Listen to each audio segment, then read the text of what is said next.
호세아 6장 7절에서 11절 말씀입니다. 그들은 아담처럼 언약을 어기고 거기에서 나를 반역하였느니라. 피가 악을 행하는 자의 꼴이라. 비발적으로 가득차도다. 강도대가 사람을 기다림같이 제사장의 무리가 세겜길에서 살인하니 그들이 사악을 행하였느니라. 내가 이스라엘 집에서 가증한 일을 보았나니 거기서 에브라임은 흥하였고 이스라엘은 더럽혀졌느니라. 또한 유다여 내가 내 백성의 사로잡힘을 돌릴 때에 내게도 추수할 일을 정하였느니라. 아멘. 하나님께서 이스라엘 백성들에게 하나님을 아는 것을 원하셨고 하나님을 향한 뜨거운 마음, 사랑을 원하셨습니다. 근데 이스라엘은 하나님 앞에 정반대의 것을 드렸습니다.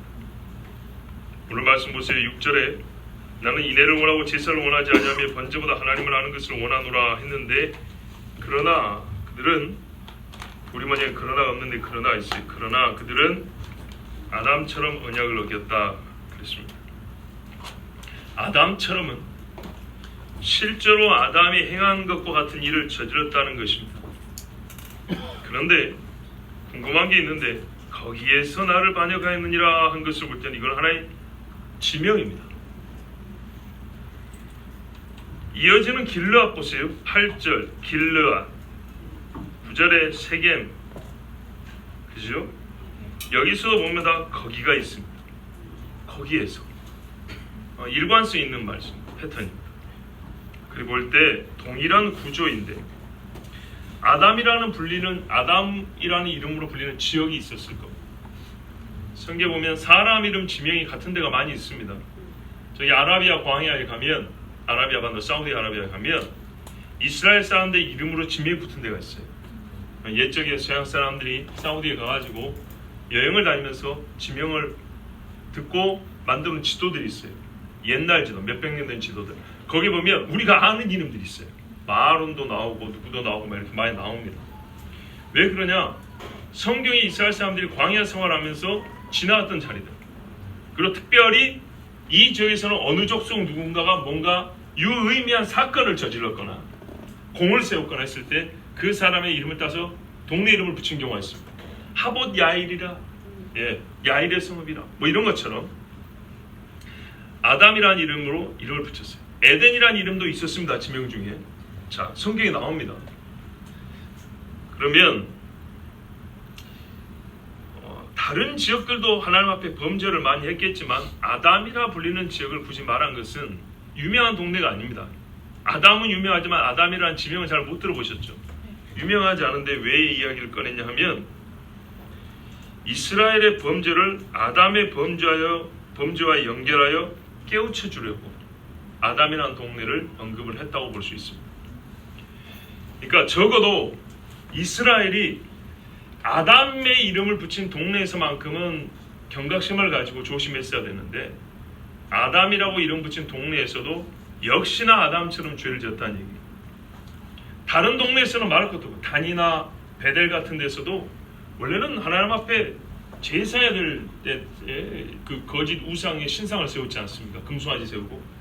그럼 말할 것도 없고, 다른 전역에, 이스라엘 전역에 수많은 귀신의 신전을 세우고 음란한 가증한 짓을 했다는 것을 알려주기 위해서, 우리에게는 잘 알려져 있지 않지만 아담이라는 동네를 언급하면서 꼭 거기서도, 잘 알려지지 않은 동네이지만 얼마나 심각한 죄를 지었냐, 유명하건 안 유명하건 다 아담과 같은 반역의 죄를 저질렀다. 이스라엘 전체가 다 그렇게 아담과 같은 죄를 지었다고 우리에게 가르쳐주는 것입니다. 우리는요, 알고 있습니다. 누구처럼 이라는 말이 가능하려면 동일 성전의 사건이나 일이 발생해야 됩니다. 누구처럼 뭐뭐 했다, 그러려면 동일 성전의 일이 해야 됩니다. 또 그 일을 하는 자가 누구와 같은 책임과 지위가 있는 자여야 합니다. 인물, 그 사람의 사람과 사건 모두가 서로 맞닿아야 된다고요. 예전에 이런 말씀들이 있죠. 제2의 성공률은 뭐가 돼야 돼요? 첫째, 야구 선수, 포지션은 투수, 그리고 엄청 잘 던져야 되죠. 그렇죠? 이런 것처럼 누구처럼 하려면은 그 사람의 지위, 그 사람이 하는 일이 서로 맞아야 되는 겁니다.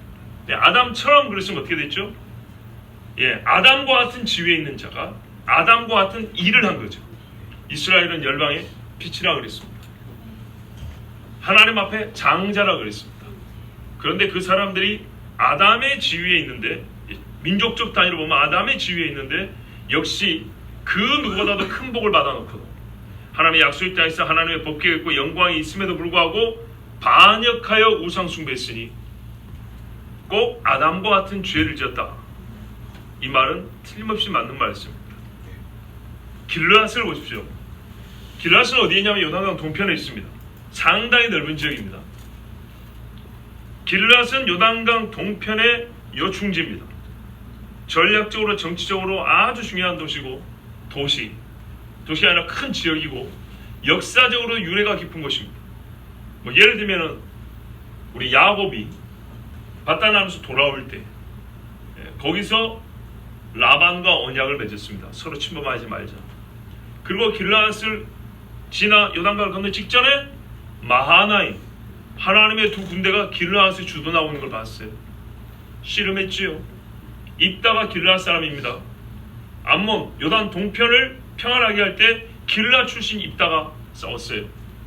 또 아마도 미디안 군대를 쫓을 때 후에 기드온이 요단강을 건넜다고 되어 있어요. 세바와 살문나를 쫓으면서 요단강을 건넜는데 아마 그랬으면 길르앗 땅에 들어가지 않았을까. 또 길르앗 야베스 사람들, 아주 충성스러운 사람들이죠. 사울의 시신을 거두었던 사람들. 또 사울이 왕이 되었을 때 자기의 정치 입지에 약할 때 길르앗 쪽으로 넘어와서 대적과 싸워 이김으로써 정치적 입지를 공고히 하고, 하여튼 길르앗은 아주 중요한 지역입니다. 그런데요, 이 지역에 하나님께서 주신 구원의 역사가 많아요. 한마디로 하나님 만난 역사가 요단강 동편임에도 불구하고 하나님께서 나타나시고 구원해 주신 역사가 너무 많고, 그 흔적이 길르앗 땅에 가면 곳곳에 하나님이 역사해 주고 구원해 주신 그런 장소들, 흔적들이 있어요. 그런데 이제 사람들의 발자국이 나는 곳마다 핏자국이 뚜렷하다입니다. 발에 피를 묻힌 사람들이 걸었다는 얘기죠. 이 말은 곧 피가 흥건하게 온 땅을 흐르고 있다는 말입니다. 적군을 죽인 피가 아니요 자기 백성을 서로 쳐 죽인 그런 가인의 피, 가인이 흘리게 만든 피와 같은 그런 죄입니다.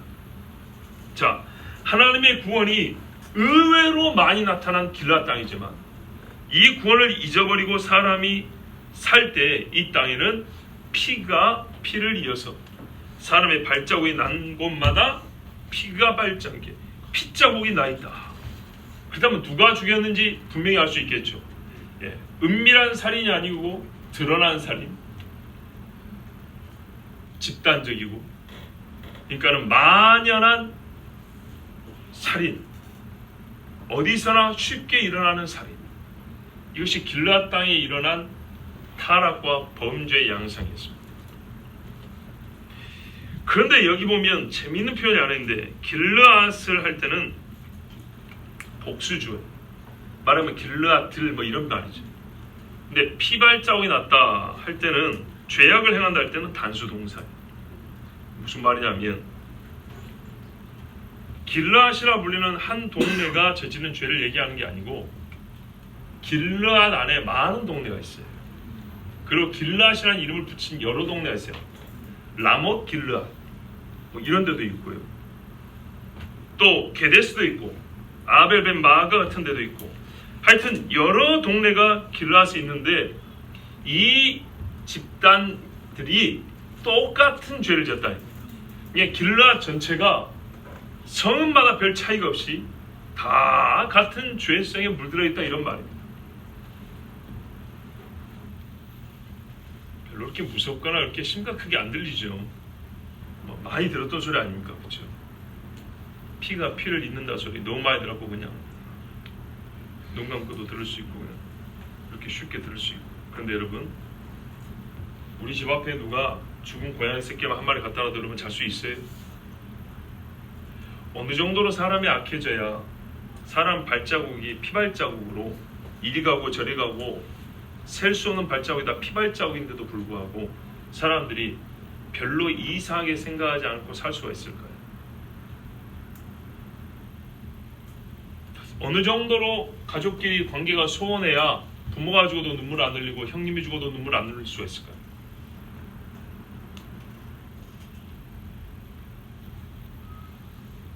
증손자가 증조할머니가 증조할아버지가 돌아가셔도 통곡을 해서 사람들이 입관을 못하는 일도 있었어요. 옛날에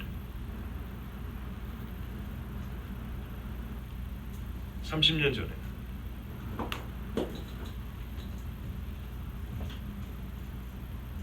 평온한 동네에 강도 사건만 하나 나도 온 동네가 시끄럽습니다. 여러분, 살인사건이 맨날 나도 별로 그렇게 신경 안 쓰고 살잖아요. 크게 나무랄라는 게 아니고 우리 사는 세상이 길르앗과 실제 다를 바가 없다는 것을 좀 느꼈으면 좋겠어요.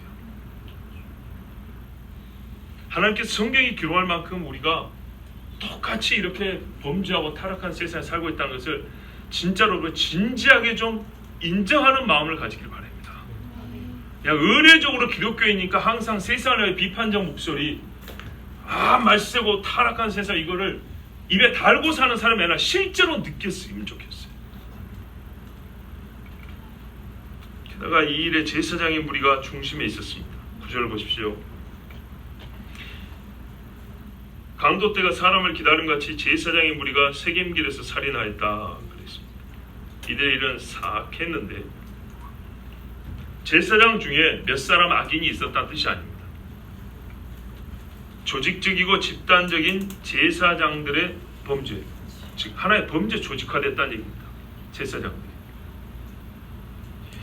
이 세겜 길목에서 강도짓 하는 데는 제사장들의 어떤 지리적 이점이 있습니다.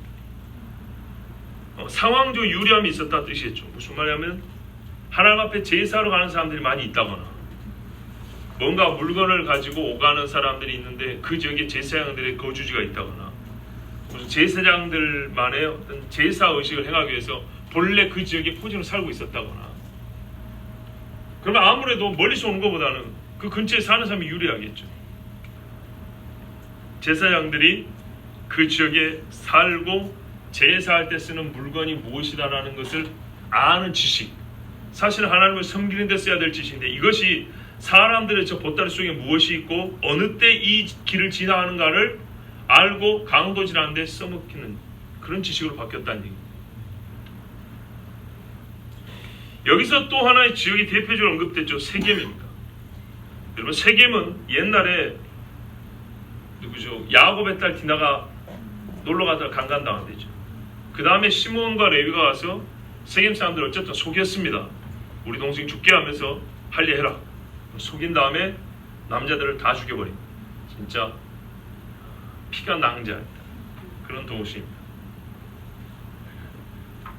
하나님의 아들, 아니 이스라엘의 아들 둘이 거짓말로 이방 사람들을 다 죽여버리고 약탈하고 부녀를 납치해오.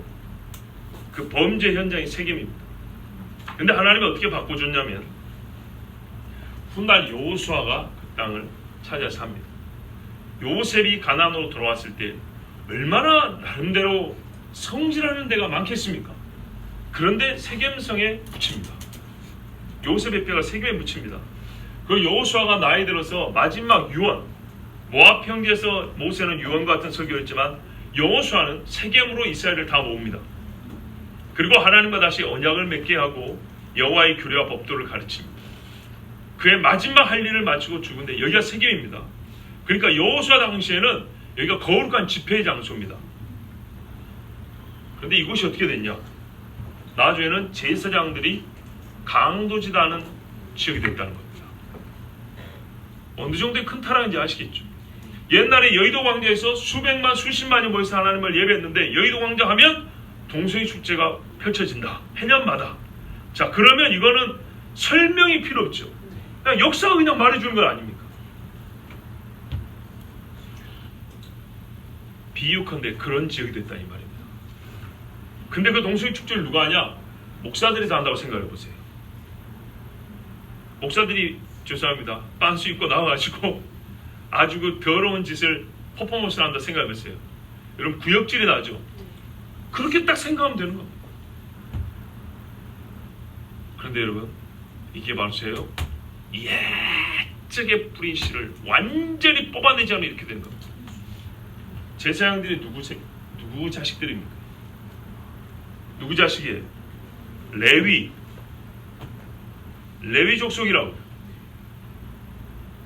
그 조상이 동생을 사랑했지만은 결국에는 그 사랑이 아닌 탐욕으로 말미암아 세겜 사람들 다 죽여버렸어요. 야곱이 하도 기가 차서, 물론 자기 딸을 보호하지 못한 아버지 책임이 있긴 하지만 이렇게까지 할 건 아니란 말이죠. 근데 이 범죄로 내 영혼아 저들의 일에 참여치 말지어다, 이렇게 할 정도 자기 자식들이 한 일에 치를 떨었다고. 이 레위 족속이 바로 그 자리에서 또 피 흘린 죄를 지었어요. 완전하게 뽑아내지 않으면 이렇게 되는 겁니다. 누군가는 이런 말을 했어요. 느헤미야가 그 이방 사람들, 도비야인가요? 이 사람이 이스라엘 사람들하고 결혼을 해가지고 성전 안에, 제사장집하고 결혼했는가 봐요. 성전 안에 자기 사무실을 만들었어요. 느헤미야가 화가 나가지고 물건을 다 던져버렸어요. 성전 밖으로 던졌다. 성전 밖으로만 던질 것이 아니라 아예 벽 밖으로 던졌어야 된다. 실제로 성경에 보면 히스기야나 요시야 때 성전을 깨끗이 하고 예루살렘 성을 깨끗이 할 때는 전부 다 더러운 것을 어디로 갖고 가냐면 성문 밖으로 끌어내서 흰놈의 골짜기라고 하죠. 거기다 다 던져 태워버립니다. 완전히 뽑아내서 거룩한 곳에서 지워내버려야 됩니다. 근데 이 지움이, 하나님을 향한 거룩한 헌신과 죄에 대한 지움이 함께 분명하게 끝까지 충분할 정도로 이루어지지 않으면 바로 이 짓을 할 때, 레위 사람들은 과거를 돌이켜볼 때 자기 조상을 생각한다면 자기들 행위를 얼마나 조심해야 되겠습니까? 그런데 아랑곳하지 않고 세상에 여호수아가 언약을 갱신한 이 자리에서조차도, 처음부터 우상 숭배한 자리도 아니고 이 거룩한 곳에서조차도, 그러니까는 더러운 곳을 성결하게 해놨는데 다시 더럽힌 거예요. 귀신이 다시 들어온 셈이죠. 이래가지고 많은 사람들 죽이고 강도짓을 했어요. 자, 이 정도 되면 하나님이 소돔과 고모라처럼 불벼락을 때려도 할 말이 없겠죠. 결론입니다. 전체 결론이면 소결론입니다. 내가 이스라엘 집에서 끔찍한 것을 보았다. 가증한 일을 보았다. 여러분, 비록 새 지역이고 새 성읍이지만 전체 이스라엘을 다 본 것과 다름이 없습니다. 유명한 우상 숭배 지역, 단과 베델 같은 동네 뿐만 아니라 잘 모르는 지역들까지 하나님께서 이렇게 다 말씀하셨으니 어딘들 우상 숭배 없는 지역이 있겠습니까? 이스라엘 사람들 중에 강도짓, 음란과 질시와 살인이 없는 동네가 어디 있겠습니까? 다 발견된다는 얘기입니다. 하나님은 이 모든 일이 어디에 있다고 하셨죠? 어디에? 이스라엘 집에 있다고 그랬어요. 가증한 일이 다 이스라엘 집안에 있습니다. 정말 중요하게 들어야 될 말씀입니다. 여러분, 하나 질문해 볼게요. 두 번째 성전 누가 지었죠? 에스라가 지었다고 생각하시면 손 들어보십시오. 포로지에서 돌아온 다음에 두 번째 성전 지었잖아요. 그 두 가지 있습니다. 느헤미야가 지었다고 생각하십니다. 자, 그 다음에 질문해 볼게요. 에스라가 지었다고 생각하세요? 그럼 성벽은 누가 세웠습니까? 잘하시네요. 제 예상이 맞았군요.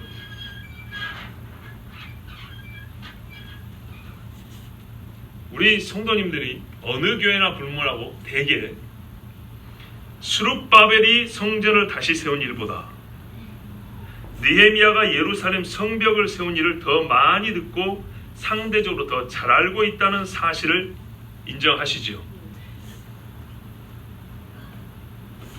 놀랍지 않습니까?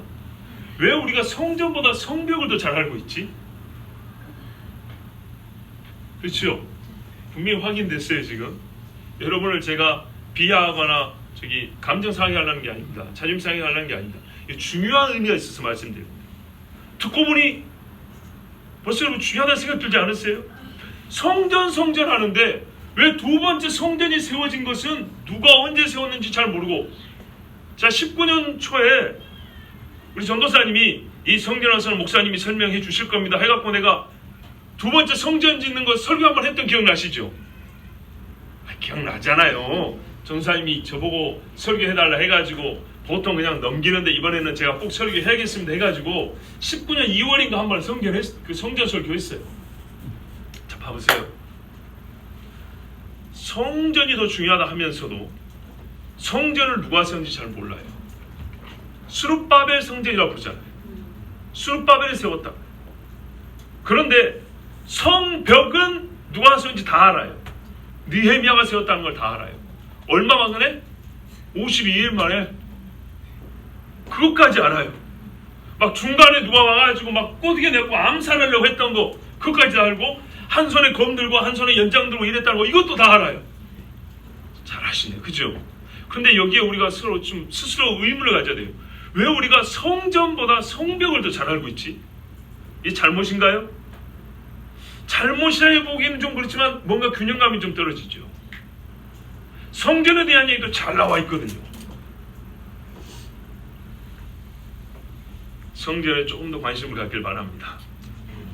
그런데 이 사실로부터 우리가 두 번째 성전보다는 성벽에 대하여 더 잘한다는 사실로부터 이왕 더 잘 알게 되었으니 한 가지 우리가 깨달아야 될 게 있습니다. 더 잘한다는 것은 의외로 많이 가르쳐졌다는 뜻이고 더 흥미롭게 들었다는 얘기고, 들으면서 우리 마음에 중하게 여겨졌다는 뜻입니다. 그렇게 여겨질 뿐만 아니라 실제로 중하기 때문에 여겨져야 됐겠죠. 중하다고. 그러면 여러분 물어볼게요. 성벽 세운 일이 그렇게 우리 마음속에 잘 기억된 만큼 중한 것인데 여러분 어떤 의미에서 중하다고 생각하세요? 내가 성전보다 성벽을 더 잘 기억하고 있어요. 많이 기억하고 잘 기억한 만큼 중한 의미가 내 속에 있어야 될 게 아닙니까? 여러분 어떤 의미에서 성벽이 그렇게 중하십니까?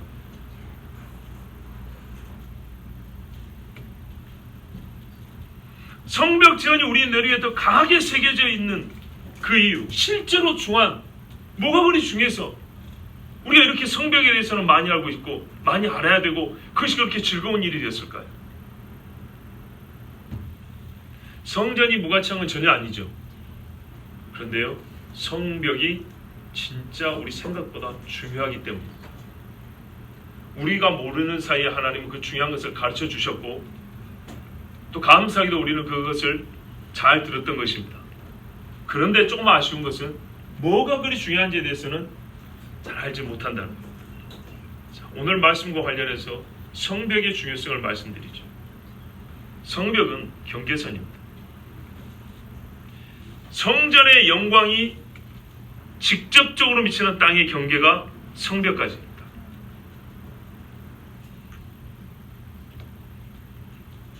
성전의 사람들, 예배자들이 사는 땅의 경계가 성벽입니다. 하나님의 임재가 나타나는 곳의 경계가 예루살렘의 성벽이 서 있는 데까지입니다. 또 하나님은 천지에 충만하다 하지 않았느냐 뭐 이런 말씀 하지 마시고요.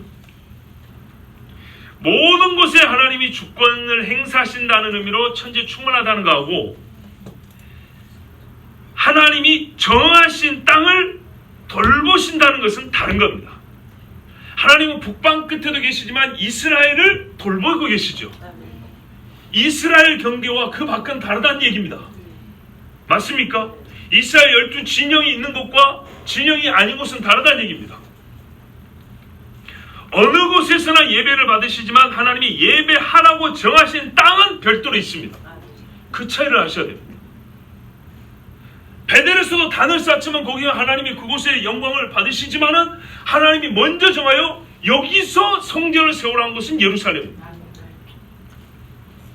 성전은 성벽으로 보호되며 성벽은 성전의 은혜가 머무는 자리입니다.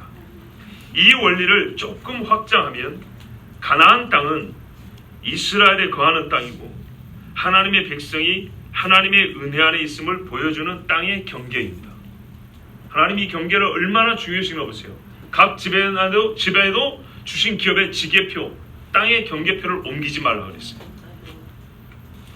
정시 누구에게 준 땅은 여기까지고 정시 누구에게 준 은혜가 이 땅 안에서 나타나는 거예요.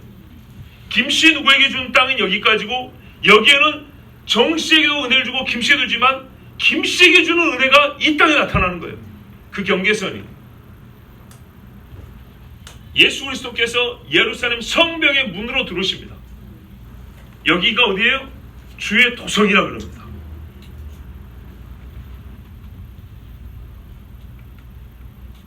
이 땅에서는 그 땅 밖과는 다른 진리와 하나님의 말씀이 선포되고 의로운 행위와 긍휼의 마음들이 찾아져야 정상입니다. 하나님이 은혜를 베풀려고 작정한 땅의 경계이기 때문에. 그래서 사람들이 예루살렘을 영화롭다 합니다. 예루살렘과 하는 게 어떻게 구분되죠? 성벽입니다. 성벽까지가 그 왕의 권세가 미치는 영역입니다. 직접적으로 미치는 영역입니다. 땅의 경계가 있기 때문에 가나안을 복되다 부른 것입니다. 본래 가나안은 함의 족속으로서 저주의 땅이지만은 이스라엘이 들어와 살게 됨으로써 이스라엘에 사는 지역까지 복되다 이렇게 부름이 바뀌게 됐습니다. 그런데 이스라엘은 은혜의 경계선 안을 저주와 죽음과 피로 더럽혔습니다.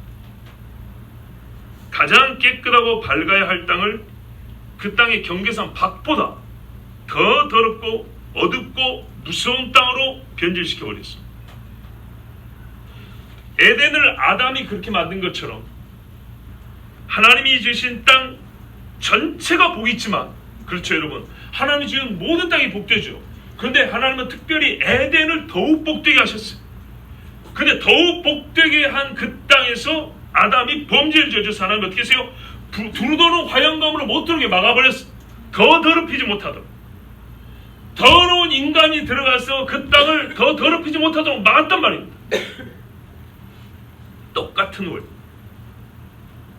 하나님의 백성이 이스라엘 경계 안에 있지 못하도록 쫓아내버렸어요. 성전 안에 있지 못하도록 밖으로 쫓아버렸어요. 우시아가 들어와서 더러운 짓을 하니까 문둥병을 만들어 쫓아내버렸어요. 거기서 우리 번역에는 잘 나오지 않지만은 거기서가 각 지역마다 반복됩니다. 거기에서 세겜이나 아담이나 길르앗이나 다 하나님이 허락하신 복 주신 약속의 땅입니다. 거기서 이스라엘이 범죄했어요. 그곳을 하나님 뭐라면 이스라엘 집이라고 불렀어요. 처음에는 하나님께서 나를 악인과 구별시켜 주시려고 정한 경계선이었습니다. 이방인과 구별시켜 준 경계선이었어요. 본래는 내가 하나님의 말할 수 없는 은혜 안에 거한다는 표였어요. 이 경계선. 어제까지는 하나님의 임재 장소였어요. 근데 지금부터는 나로 말미암아, 내 죄로 말미암아, 내 집의 악함으로 말미암아 하나님의 약속과 임재가 있던 거기를 하나님이 진노를 쏟아부을 땅으로 바꿔버렸어요. 이스라엘. 하나님께서 나를 쫓아내기까지 내 손이 흘린 피로 적셔 더럽힌 땅, 바로 거기가 이스라엘 땅이 되어버렸습니다. 여러분, 피라고 하니까는 우리하고 좀 거리가 멀다고 생각할 수 있어요. 우리 중에 살인자는 없지 않습니까? 조금 바꿔서 말하면 내 간사한 생각이 이리저리 공기를 타고 이 거룩한 교회 경계 안에 흘러다닌다고 생각하고 있어요. 아침까지 이런 생각이 없었는데 누군가 한 사람이 간사한 생각을 말로 하고 주일 오후가 되니까 이 생각이 10사람, 20사람 머릿속으로 왔다 갔다 하는 거예요. 어디 가요? 교회 안이. 교회 밖에서는 그런 일이 없었어요. 교회 밖에서는 내가 이런 말을 안 했어요. 근데 교회 안에서 하려고 말을 준비해 왔어요. 도끼온이 있는 말을 준비해 왔어요. 밖에서는 오히려 말 안 했어요. 근데 와가지고 하나님을 기뻐하는데도 시간이 부족한 주일날 아침부터 해서 오후까지 해서 끝나고 나서 돌아갈 때는 내 입에서 나온 더러운 말이 20사람 머릿속에 마음속에 새겨졌고 집에 들어갔어요. 너희의 간사함이 교회 안에서 발견되었노라. 내 행실의 더러움이 교회 바닥을 기어다니지 않았는가 말이에요. 눈에 보이는 곳이나 보이지 않는 곳이나 청소를 깨끗하게 해놨어요. 금요일 밤에 나온 분들이 열심히 기도를 했어요. 하나님 앞에 회개했어요. 깨끗하게 만들어놨어요. 그런데 아무 생각 없이 와갖고 앉아있다가 내 몸으로 행동을 어떤 참 좋지 않은 행동을 했어요. 옆에 사람들 마음에 상처를 줬어요. 시험 들게 했어요. 근데 누군가 그걸 본받고 한두 사람이 따라하기 시작했어요. 그래서 주일이 다 지나고 나니까는 아침에 경건한 마음이 가벼워 들뜬 마음으로 하나님 앞에 대충 서 있는 그런 습관적인 행동이 여기에서 발견되는 거예요. 그리고 집에다 돌아가게 됐어요. 나로 말미암아 이스라엘 집이 더러워지고 나로 말미암아 하나님의 집이 더러워지는 거예요. 원래는 그 어디보다도 깨끗하고 거룩하고 정결함을 입을 수 있는 벽 안이 교회야 되는데 오히려 이 교회에서 더러움이 발견되어 하나님이 이 교회복을 허물어버릴 지경이 있어요. 밖보다 더 더러우니까 차라리 이게 허물어져야 밖에 깨끗함이 들어오겠죠. 실제로 밖에 무슨 깨끗함이 있겠어요? 만은 그 정도로 이 벽 안이 더러워질 경우에 하나님은 벽을 보존해줄 필요를 느끼지 못해서 허물어버립니다. 여러분 스스로를 정결하게 하십시오. 이스라엘 집 안에 이스라엘 성벽 안에 예루살렘 성벽 안에 누룩이 발견되지 않도록 닦아내시고 회개하시고 그리고 내가 죽고 교회를 살리는 정말 자기 부인의 성숙함이 있는 우리가 되길 바랍니다. 오 유다야, 내가 내 백성이 사로잡힘을 돌이킬 때 내게도 추수할 일을 정하였느니라. 딱 보면 유다에 대해서도 하나님의 심판이 정해져 있다는 뜻으로 읽힙니다. 그렇죠. 틀린 건 아닙니다. 역사적으로 분명히 하나님이 유다를 벌하셨습니다. 근데 본문의 뜻은 그렇게 해석하기가 좀 어렵습니다. 유다의 심판에 관해서는 많은 말씀들이 있습니다. 정확한 근거는 그 말씀대로 찾으면 되는데 본문은 조금 유다의 심판일을 직접 언급하는 말씀을 보기에는 좀 어렵습니다. 왜냐하면 여러분 생각해 보세요. 내 백성의 사로잡힘을 돌이킬 때입니다. 돌이킬 때 이게 무슨 말이죠?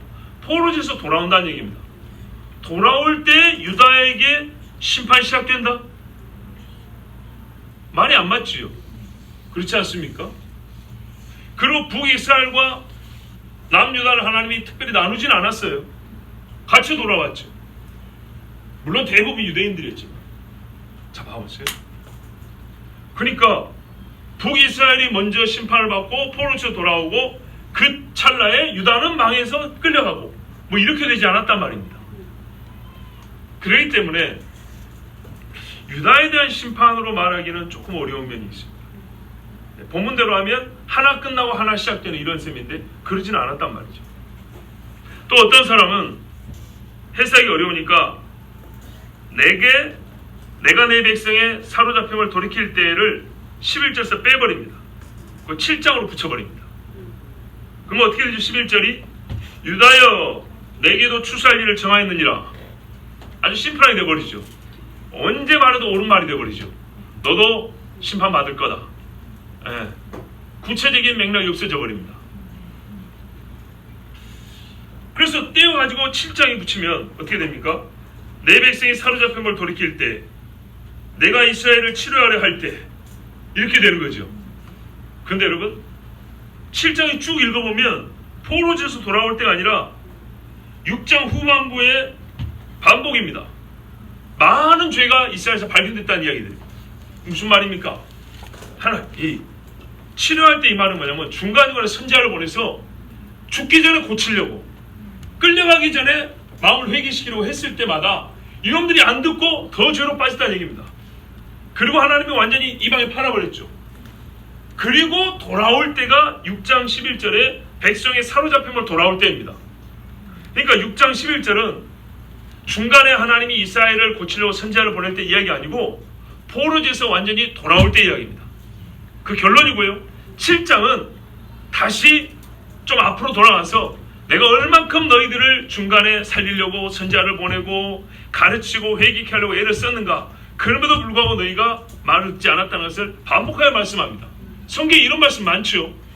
끄트머리를 얘기했지만 다시 중간에 와서 너희가 이렇게 했고 이렇게 자세히 말씀하는 데가 많지 않습니다. 즉 본문의 말씀은 7장과 굳이 연결할 필요 없이 11절 그 단독으로 해석할 때 무슨 말이냐면 이스라엘이 이 더럽힘으로 말미암아 하나님의 징벌을 받아서 이방에 팔려갑니다. 그리고 죄의 값이 다 끝나고 돌아올 때 유다에게 추수할 일이 있다. 무언가 유다가 뿌린 씨를 거둘 일이 남아있다. 정하여져 있다. 그런 말입니다. 그렇죠? 그러면 이게 도대체 무엇일까요? 우리 본문 번역에는 빠져있지만은 이 말씀을 바르게 해석하기 위해서 찾아야 될 단어가 있습니다. 킹제임스 성경 보면 나오는데 그게 뭐냐면 그가 또한 너를 위하여 추수를 정해 놓았으니 이런 문구가 있습니다. 그가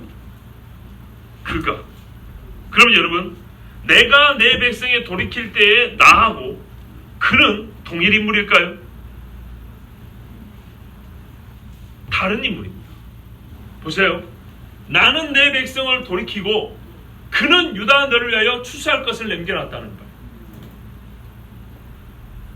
근데 우리 번역에는 그가 없으니까 다 내가 한 것 같잖아요. 내가 이스라엘을 돌이키고 내가 유다 너를 위하여서 추수할 것을 남겨놨다. 보통 이렇게 해석을 해야 쉽게 유다도 심판받을 거다 이렇게 말이 나오죠.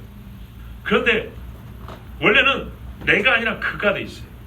그가 유다 너를 위하여 추수할 것을 정해놓았고 나는 내 백성을 돌이킬 것이고. 자, 무슨 말입니까? 내가 이스라엘을 포로에서 돌이킬 때에 유다 네가 뭔가 해야 할 일인데 그것을 그라고 불리는 인물이 준비해 놓은 거야. 그가 누구냐? 앞에 보면 이스라엘이 이스라엘.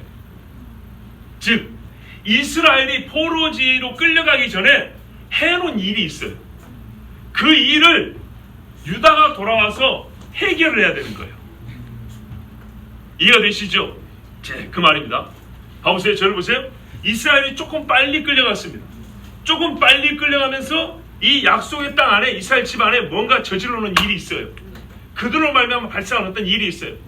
근데 이게 지금 해결이 안 된 상태에서 유다가 조금 있다가 또 끌려갔어요. 그리고 바벨론과 페르시아에서 고생하다가 나중에 돌아오는데 대부분 유대인들이에요. 그렇죠? 남은 지파는 좀 많이 흩어졌고 유대인 중심으로 돌아왔어요. 와서 보니까 옛적에 뿌려놓은 신들이 있어요. 추수가 보통 심판이지만은 그냥 순수하게 추수를 하면은 뿌린 뭔가를 거두는 겁니다. 좋은 건 아니겠죠. 이스라엘이 뿌려놓은 거니까. 이 좋지 않은 것을 형제인 유다가 거기서 거두는 일이 있다 이 말이죠. 그게 뭐냐? 성경을 보면요. 그리고 또 하나 해석을 줘야 할 게 뭐냐면 너에게도 11절 이렇게 돼 있죠. 그래서 유다를 심판하는 것처럼 돼 있지만 그보다는 너를 위하여 이렇게 또 번역이 됩니다. 너의 몫으로 남겨진 게 있다 이 말입니다. 아시겠습니까? 그러니까는 네 죄로 말미암아 네가 벌을 받는 게 아니라 그의 허물이지만은 네가 감당해야 될 몫이라 이런 말입니다. 그가 뿌려놓은 것을 유다 네가 감당해야 될 무언가가 돌아올 때 있을 것이다 이 말입니다. 그게 뭐냐? 열왕기하 17장에 보면 이스라엘이 망할 때 약속의 땅에 이방인이 들어와서 합니다. 원래 하나님은 이방인들을 쫓아내시고 이 땅 경계 안에 이스라엘을 두셨어요. 근데 이스라엘이 스스로 땅을 더럽혔죠. 그래서 쫓겨나면서 더럽혀진 땅에 뭐 인종차별하자고 민족차별하자는 거 아니지만 더러운 사람들이 들어와서 살게 됩니다. 그리고 그 뿌리가 씨가 계속 불쑥가지고 사마리아 사람들이 나오죠. 열왕기 17장 22절 24절에 이스라엘 자손이 여로보암이 행한 모든 죄를 따라 행하여 떠나지 아니하므로 여호와께서 그중 모든 선지자로 하신 말씀대로 심지어 이스라엘 그 앞에서 제하신지라. 이스라엘이 고향에서 아수르에 사로잡혀 가서 오늘까지 미쳤더라. 아수르 왕이 바벨론과 구다와 아와와 하맛과 스발와임에서 사람을 옮겨다가 이스라엘 자손을 대신하여 사마리아 여러 성읍에 두매 저희가 사마리아를 차지하여 그 여러 성읍에 거하니라. 봐보세요. 여호수아가 이스라엘 백성들을 데리고 가나안 들어가서 한 일이 뭐예요? 쫓아내는 거였어요. 맞습니까? 여기는 하나님이 이스라엘 집으로 준 땅이라고요. 그래서 범죄한 자들을 쫓아냈어요. 천재지변 없앤 게 아니라 하나님이 친히 쫓아내겠어요. 나중에 유다가 돌아왔을 때 해야 될 일이 뭐죠? 원래 상태로 돌아왔죠. 성전만 세우면 됩니까? 제사만 드리면 됩니까? 아니요. 이스라엘 사람도 제사 지내고 성전 지었지만 이방 사람이 남아있어서 순식간에 타락해버렸어요. 성전을 직접 지은 솔로몬이라도 이방 여인들 결혼해가지고 그 여자들이 솔로몬의 마음을 돌이켜버렸지 않습니까? 그러면 할 일이 뭐죠? 그래요. 도비아의 물건을 성 밖으로 던져버리는 일이에요. 그 일을 하시면 누구예요? 에스라가 있죠. 에스라는 예언 때 한 거 아닙니까? 이방 사람들 결혼한 사람들 목록을 쫙 짜냈어요. 처자를 버리기까지. 그 일이 있지 않고서는 돌아와봐야 아무 소용이 없었던 거예요. 왜? 히브리 말은 떠듬떠듬 하는데 아람 방언은 능숙하게 말하는 거예요. 히브리 말을 떠듬떠듬 한다는 것은 하나님의 말씀을 잊지 못한다는 거예요. 이방 사람의 말을 하는 이방 문화와 교육을 가나안 땅에서 배운다는 거예요. 두 세대가 지나면 어떻게 될까요? 말은 생각이요. 진리도 말로 가르쳐집니다. 순식간에 다시 이스라엘 집은 이방 사람의 집이 되어버립니다. 성전과 성벽 수해봐야 아무 쓸데 없어져 버립니다. 이건 아주 중요한 문제였어요. 그래서 여러분 느헤미야 13장 1절 3절에 그날에 모세의 책을 낭독하여 백성이 들렸는데 그 책이 기록하기를 암몬 사람과 모압 사람은 영영이 하나님의 회에 들어오지 못하리니 이는 저희가 양식과 물로 이스라엘 자손을 영접지 아니하고 도리어 발람에게 뇌물을 주어 저주하게 하였습니다. 그러나 우리 하나님이 그 저주를 돌이켜 복이 되게 하셨다 했는지라 백성이 이 율법을 듣고 곧 섞인 무리를 이스라엘 가운데서 몰수히 분리케 하였느니라. 저기 바벨론과 아수르에서 온 사람뿐만 아니라 그쪽 사람들이 들어오니까 마음 놓고 모압, 암몬 사람들도 가나안에 들어온 거예요. 첫 번째 뭐예요? 율법을 읽으면서 모압과 암몬 사람들부터 몰아내기 시작했어요. 그 다음에 7절에서 11절 보면 예루살렘에 이르러서 엘리야십이 도비아를 위하여 하나님의 전들의 방을 갖춘 악한 일을 안지라 내가 심히 근심하여 도비아의 스가를 그 방 밖으로 다 내던지고 명하여 그 방을 정결케 하고 하나님의 전의 기명과 소재물과 유향을 다시 그리로 들여놓았느니라. 또 내가 또 알아본즉 레위 사람들이 받을 것을 주지 아니하였으므로 그 직무를 행하는 레위 사람과 노래하는 자들이 각각 그 전례로 도망하였기로 내가 모든 민족을 꾸짖어 이르기를 하나님의 전이 어찌하여 버림받았느냐 하고 곧 레위 사람을 불러 모아 다시 그 처소에 세웠더니 자 레위 사람은 성전 밖으로 쫓겨나고 이방 사람들이 성전 안에서 레위 사람 자리를 차지하고 있는 거예요. 이게 왜 그래요? 이스라엘이 쫓겨나가면서 이방 사람이 들어온 결과였어요. 그들이 북이스라엘 저기만 있는 게 아니라 유다 땅에 들어와서 예루살렘까지 점령하고 살고 있는 겁니다. 자, 유다인들이 들어와서 어떻게 해야 되죠? 몰아내야겠죠. 이게 유다가 해야 될 일이었어요. 두로 사람이 예루살렘에 들어와서 각양 장사를 했어요. 안식일에 유다 자손에게 예루살렘에서 팔기로 내가 유다 모든 길을 꾸짖어 이르기를 너희가 어찌 이 악을 행하여 안식을 범하느냐 너희 혈통과 이가 청하지 아니했느냐 하면서 막 뭐라 했어요. 이방 사람들이 성경을 모르니까 아무 때나 장수하고 도는 거예요. 안식일도 모르고 절기도 모르고 유다인이 돌아왔는데도 그 사람들하고 같이 사는 거예요. 뭐 어떻게 해야 되죠? 우리는 그러지 말자 이렇게만 되는 게 아니에요. 이방인을 쫓아내야 되는 거였어요.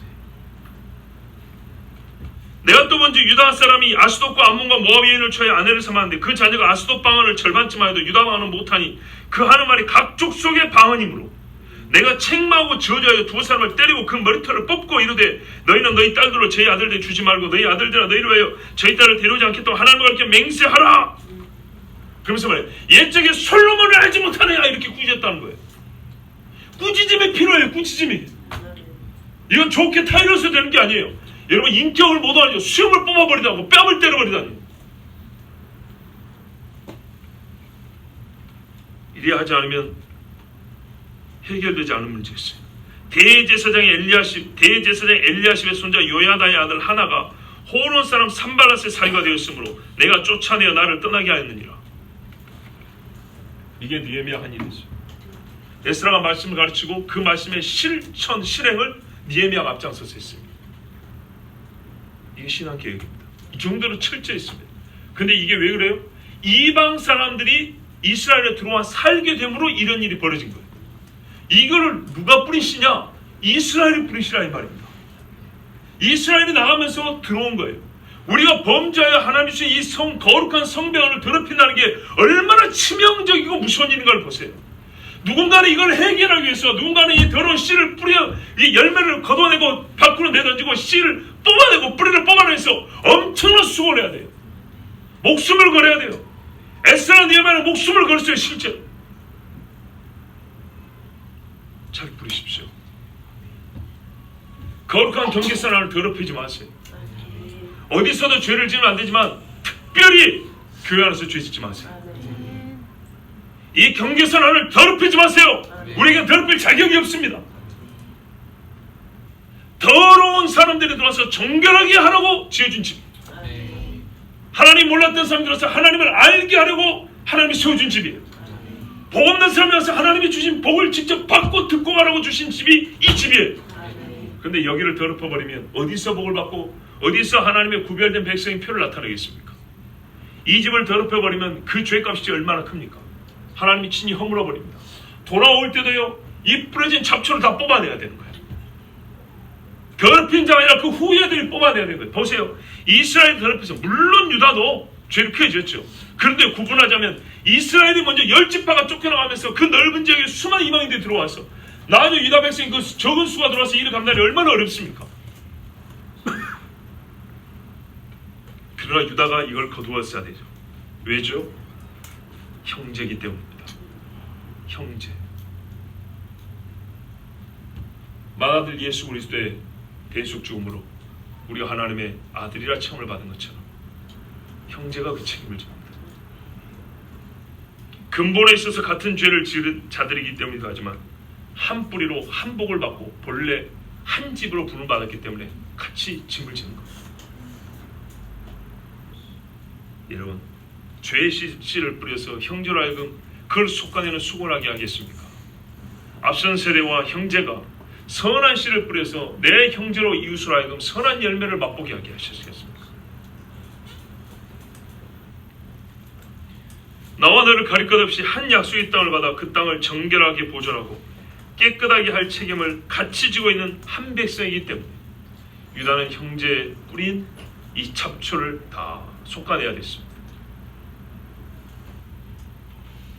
그뿐 아니라 이스라엘이 범죄하게 된 데는 유다의 좋은 의미는 하지만 공도 적지 않았습니다.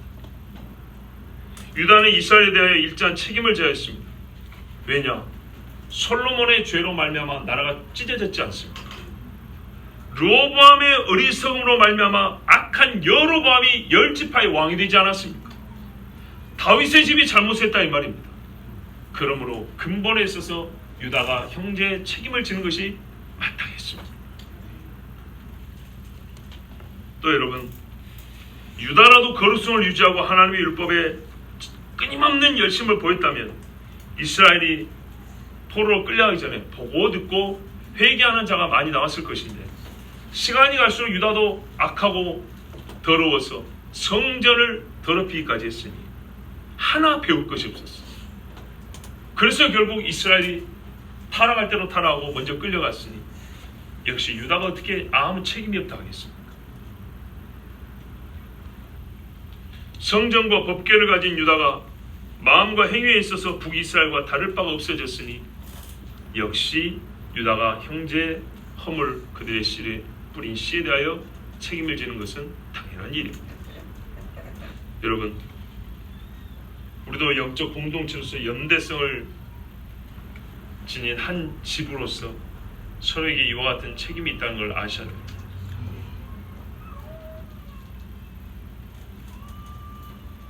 그러나 여러분, 유다는 형제에 뿌린 죄의 씨가 맺은 열매를 거두는 수고를 했지만 고생만 한 건 아니었습니다.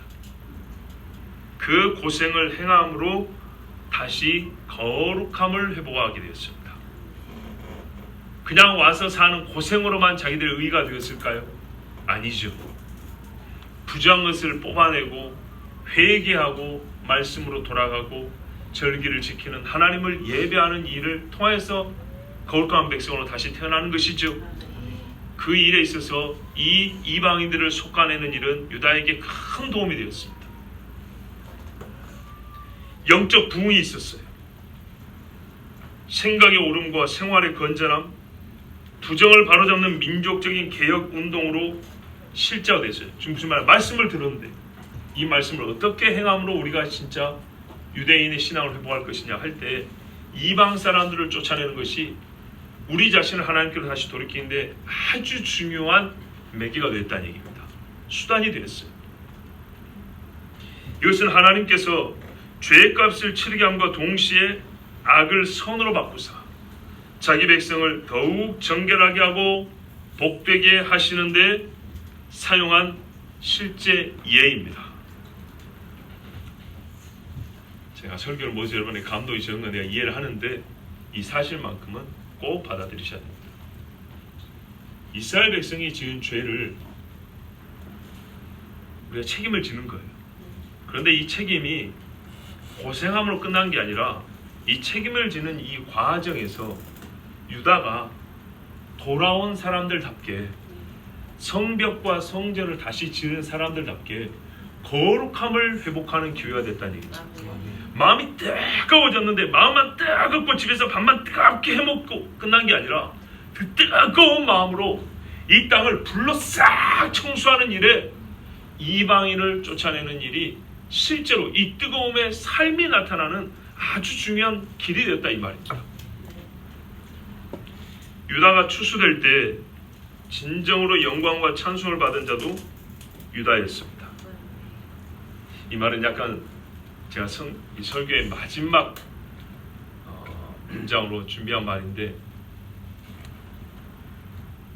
제가 설명을 그래도 좀 해야 될 것 같습니다. 유다가 추수될 때 진정 영광과 찬송을 받은 자도 유다였다. 요셉이 형제들을 시험한 이유는 유다 때문이었습니다. 유다 때문에 유다가 고생을 했습니다. 유다 때문에 형제가 고생을 했고 유다 자신이 자기를 종으로 내놓지 않고는 이 형제들의 위기가 해결이 안 됐습니다. 그렇죠? 그러나 그뿐이었습니까? 유다가 추수될 때 자기 행인 것을 거둘 때 영광은 누가 받았습니까? 역시 유다가 받았습니다. 맞지요? 자기 죄에 대한 추수를 유다가 했지만 그때 유다는 형제들의 찬송과 영광이 되었습니다. 맞아요. 그 말입니다. 이스라엘이 범한 죄입니다. 그 죄에 대해서 추수를 하고 있습니다. 그런데 그 추수가 하나님을 얼마나 지혜로우신 분이냐면 죄값을 치르는 것을 끝나지 않냐고 우리가 다시 영광을 회복하고 거룩함을 회복하는 그런 도구로 쓰이게 하셨다 이 말입니다. 그래서 형제의 허물을 왜 내가 거둬야 돼요? 걔들 때문에 들어온 사람들 진이 와서 다 쫓아내라 하세요. 이것이 아니라 형제 유다야 네가 이스라엘의 뿌린 일을 네가 거두어라 할 때 이것은 유다가 유다 되게 하는 다시 형제의 찬송과 영광이 되는 하나님의 복주심의 방법이었다 이런 말입니다. 지혜로운 자는 가라지를 뿌리시지 않습니다. 그러나 행여 형제가 이를 뿌렸다고 한다면 우리가 그것을 거두고 추수하는 일에 뒷짐지지 마십시오. 수고가 되겠지만 이것은 하나님이 우리를 선하고 거룩한 백성으로 인도하시는 지혜라는 것을 깨닫길 바랍니다. 기도하겠습니다.